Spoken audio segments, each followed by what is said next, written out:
Mən Kamal Hüseynli 4-cü yüksəliş müsabiqəsinin qalibiyəm. Hal-hazırda Azərbaycan Dəmir Yolları Ekspres şirkətində direktor müavini və maliyyə departamentinin rəisi vəzifəsində çalışmaqdayam.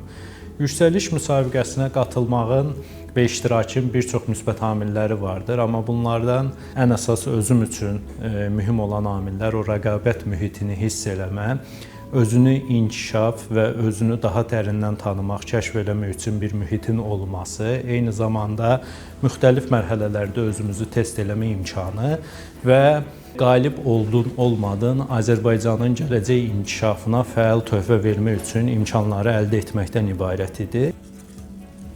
Sizcə müsabiqədə ilk dəfədən qalib gəlmək mümkündür, ya uduz öyrənmək lazımdır? Özüm yüksəliş müsabiqəsində ikinci dəfədən qalib gəldiyimə görə uduza qalib gəlmək daha çox öyrədici olur. Amma qaliblər siyahısına baxsaq görərik ki, birinci dəfədən qatılıb qalib adını almış da kifayət qədər şəxs vardır. Və zənnimcə istər birinci dəfədən qatılsaz, istərsə də artıq bir neçənci dəfə cəhd etsəz, hələ də öyrənəcəyiniz və inkişaf edəcəyiniz bir çox məqam vardır.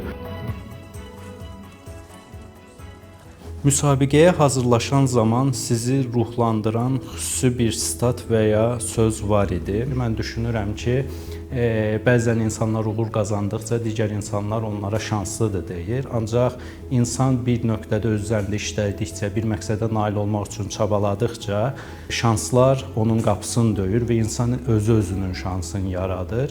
Bu mənada mən düşünürdüm ki, yüksəliş müsabiqəsinə qatılmaqla və özümüzü isbat etməklə, o rəqabət mühitini yaşamaqla özümüz öz şansımızı yarada bilərik və nəticə etibarilə də elə olduğunu düşünürəm.